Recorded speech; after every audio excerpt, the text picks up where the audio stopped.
good evening, or morning, depending on when your existential dread wakes you up, my confused friend.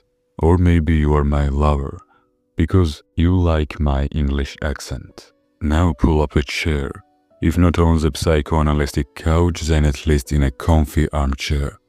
Today we need to talk about phenomenon that proves that human brain isn't the logic machine your ego thinks it is. In reality, your brain is more like a drunk defense attorney who will justify any nonsense just to keep you feeling comfortable. We're talking about the Benjamin Franklin effect.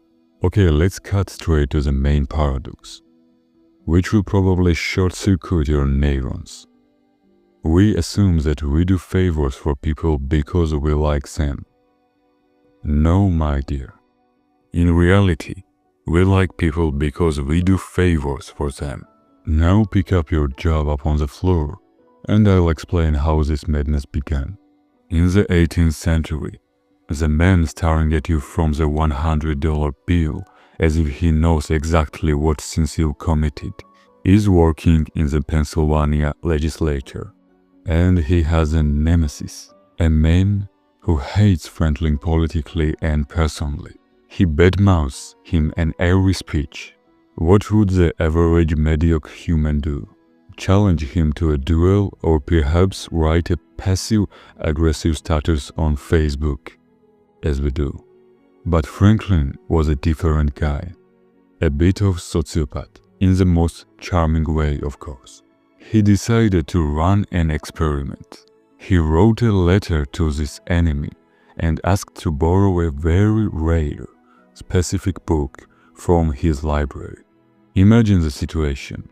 You despise someone and they write to you, "Bro, lend me that book. I know you have great taste." And of course the man felt flattered. We all have an ego the size of a planet.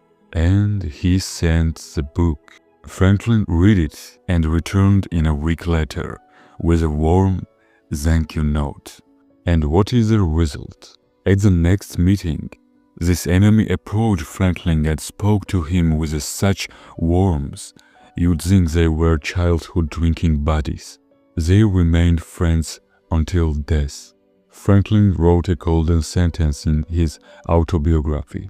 "He that has once done you a kindness will be more ready to do you another than he whom you yourself have obliged." And the psychological kitchen.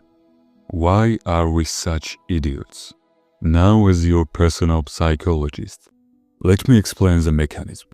Why did this happen? Magic? Hypnosis? No. It's called cognitive dissonance. This is a state where two contradictory ideas collide inside your skull, and the brain hates conflict. Now let's look at that enemy's brain under a microscope. First one is belief. I can't stand Benjamin Franklin. Second one is action. I just lent Benjamin Franklin a rare, expensive book. I did a nice thing. Here's a brain hits. Error 404. Why? Because our brain thinks I am a smart, consistent person. I don't do nice things for jerks. If I lent him the book, he must not be a jerk. Actually, I suppose I must like him. And do you see now? The brain rewired its attitude to justify the action already taken.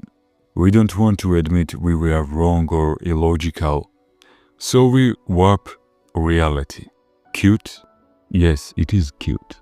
And how to use this in real life? Now that you know how Franklin hacks brains, you can use this knowledge. Just don't tell anyone, please. First one is flirting and relationships. If you want a girl or guy to like you, stop trying so hard. Don't be a simp. Sending flowers and making coffee 24/7. Conversely, ask them for a small favor. Can you hold my jacket for a second? I need your advice on something. When they do something for you, even something small, their brain starts whispering, why I am helping this guy? Must be because I like him? Boom! Okay, this is not that simple, but second one is work and enemies. Have a colleague who hates your guts. Ask for small advice, not money, but advice. I know you're an expert in this field, and I'd really value your opinion. First, you stroke their ego, which everyone loves. And second, you force them to invest in you. People who invest in something don't want that project, you, to fail. That's why we love our children. We've sunk so much money and nerves into them that our brain says, if you don't love this creature now, you are insane. Now go forth and convince people they adore you, simply because they lent you a pen.